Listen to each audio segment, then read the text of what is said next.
Di masa ini pula kata Rasulullah SAW akan terjadi kekacauan yang merata di negeri Timur Tengah. Huru-hara yang kita sebut sekarang ini dengan Arab Spring. Kemudian terjadilah pembantaian umat Islam dan fitnah pembunuhan di Syam. Syam di mana? Palestina, Suriah. Kemudian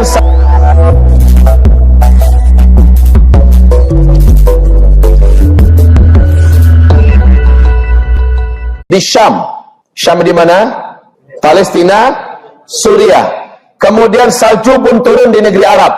2009 awal pertama kali salju turun di Tabuk. Dan sekarang salju sudah turun di Tabuk setinggi lebih 1 meter. Bahkan Masjidil Haram beberapa minggu yang lalu dibungkusi oleh salju. Ya. Kemudian Arab menjadi jahiliyah. Arab menjadi jahiliyah. Khususnya yang mengawal Mekah Madinah. Dan betul, Mekah Madinah sekarang sejak 2016 sampai hari ini sudah menjadi negara liberal, ya. Liberalisme KSA. KSA adalah kerajaan Saudi Arabia menjadi liberal. Maksiat dibuka, pintu-pintu dosa dibuka, ya. Kemudian yang terjadi berikutnya adalah, nah ini adalah petaka-petaka. Petaka-petaka besar. Yang pertama terjadi dalam petaka-petaka besar inilah bencana-bencana alam mengerikan. Bencana-bencana alam yang mengerikan. Semua yang saya sampaikan ini adalah riwayat-riwayat yang kuat dari Nabi Muhammad SAW. Bencana-bencana alam yang mengerikan. Kemudian kemarau ekstrim. Dan ini akan berlangsung selama 3 tahun berturut-turut. Kemarau ekstrim di seluruh dunia. Kemudian setelah itu terjadinya penyebaran berbagai macam penyakit yang sulit untuk ditaklukkan. Penyebaran penyakit yang mematikan, yang sulit untuk dicarikan obatnya. Zuhurul amradil mu'diyatil musta'siyah. Bermunculan penyakit yang menular, yang sangat bandel dan sulit diatasi, dan ini mematikan. Ya, penyebaran penyakit-penyakit yang mengerikan. Kemudian yang terjadi berikutnya adalah kehancuran ekonomi dunia. Kehancuran ini terjadi bersamaan ini. Kehancuran ekonomi dunia. Ini pasti akan berurut-urutan, Pak. Kehancuran ekonomi global. Ekonomi global. Dan ini akan berdampak kepada manusia kembali menggunakan emas dan perak sebagai mata uang. Emas dan perak, uang-uang kertas dan uang-uang ciptaan palsu lainnya akan ditinggalkan.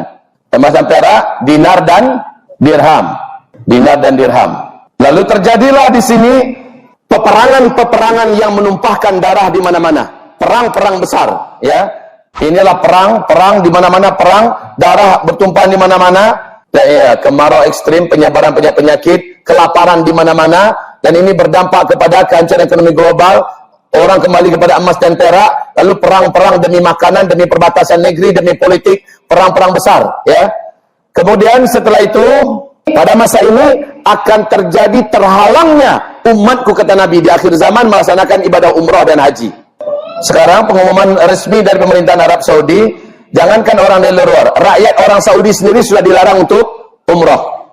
Katanya sih sementara waktu, tapi batas waktunya nggak disebut.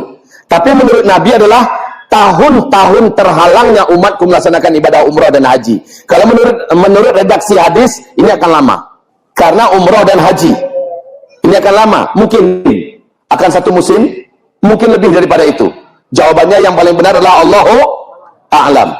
Anggaplah umpamanya virus corona sudah berakhir, tetapi ada ancaman berikutnya, terjadinya persengketaan dan perselisihan yang hebat di tubuh keluarga kerajaan yang saat ini sedang memimpin Arab Saudi.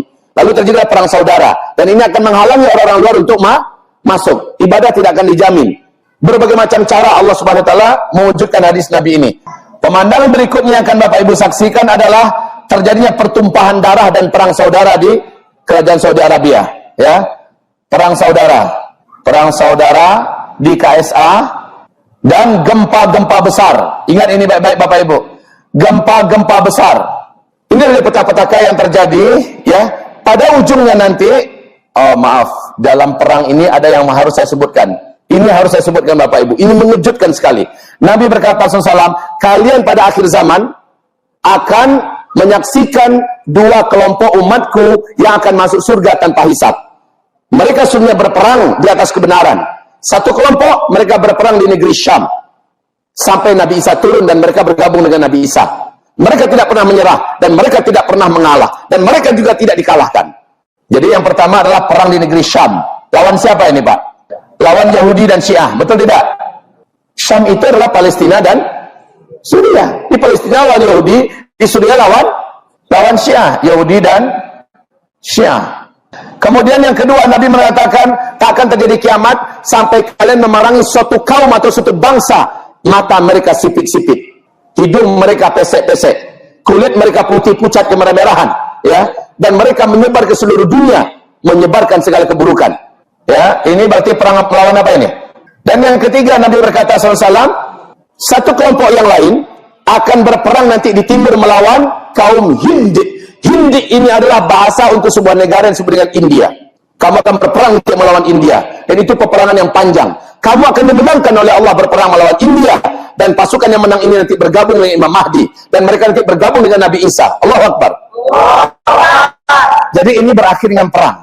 Ulama-ulama besar dunia sudah mengumumkan sekarang saatnya perang menuju ke India. Zakir Naik juga mengumumkan sekaranglah jihad. Kaum muslimin bulan 100 juta mau lari kemana, Pak? Kalau tidak keluar, dibakar hidup-hidup, disetrum sampai mati, disiksa dan dihancurkan. Dan sekarang saja sudah dimulai, Pak. Masjid-masjid sana sudah mulai mereka binasakan. Ya, Al-Quran mereka injak-injak, Pak, mereka kencingi, mereka bakar. Orang-orang kita dihabisi, dipatah-patahkan. Sekarang ini saja sudah mulai, belum lagi menunggu April.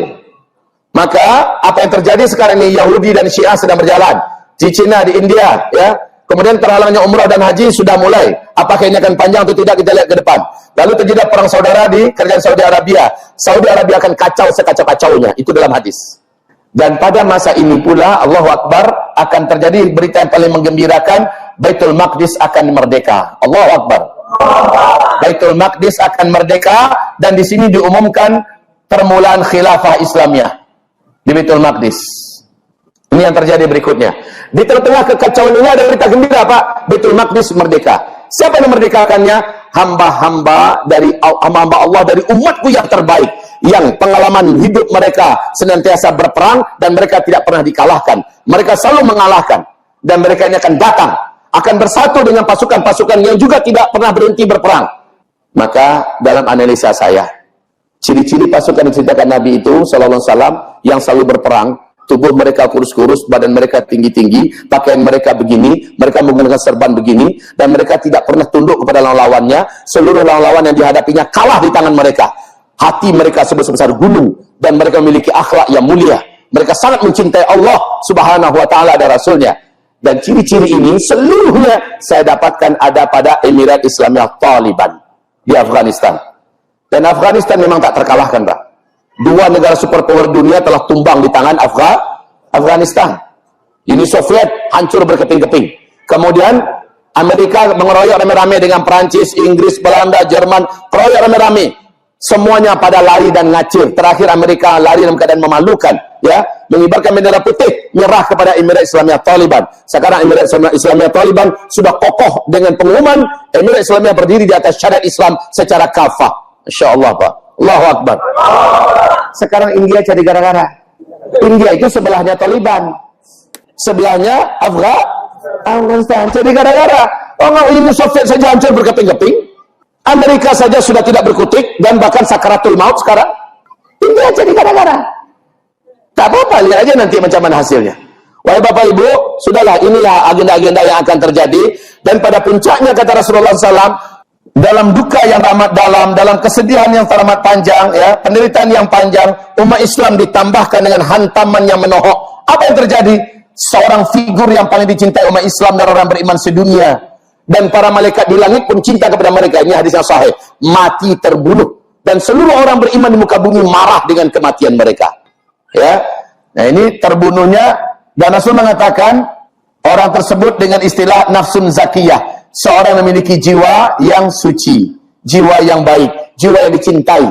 Sehingga orang beriman satu bumi terkenal, mengenalnya dengan kecintaan, dan para malaikat di langit juga cinta. Orang ini mati dibunuh. Saya nggak tahu siapa orang ini berikutnya. Siapa kira-kira? Saya sama sekali tidak berani mengatakan inilah orangnya, tidak berani. Hanya sosok yang agak mendekati figur tersebut.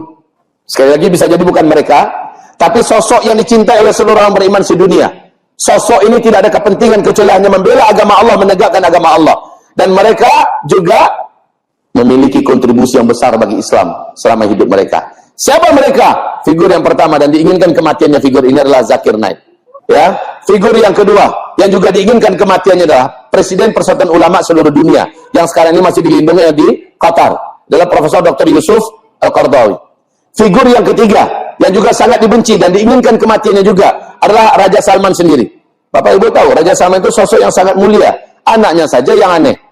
Kemudian figur keempat, dan ini Raja Salman, 3 pangeran yang lagi perang dingin sekarang menunggu kematian Raja Salman ini. Ya, 3 pangeran ini adalah Mut'im bin Abdullah, lalu putra mahkota yaitu Muhammad bin Salman, kemudian siapa lagi? Khalid bin Talal. Ini 3 orang putra yang sekarang bersiap-siap untuk saling perang, Pak. Nunggu Raja Salman meninggal. Dan bisa jadi sudah ada beberapa kali upaya untuk menghabisi Raja Salman. Semoga Allah jaga dan lindungi beliau. Kemudian yang figur keempat yang ada peluang untuk dihabisi dan dunia ingin menghabisinya, dunia tidak suka kepadanya, yaitu Recep Tayyip Erdogan. Ini juga figur yang sekarang ini sedang berhadapan-hadapan dengan Suriah dan bahkan menentang Rusia. Hari ini terjadi agenda penting bagaimana antara politik dengan agenda antara Turki dengan Rusia. Sebab Suriah ini tidak ada apa-apanya kalau tidak ditopang oleh Suriah. Kita perang atau kita damai. Kalau damai jangan campur tangan di Suriah. Begitu kejadian sekarang. Apakah Erdogan ini sosoknya? Allahu a'lam.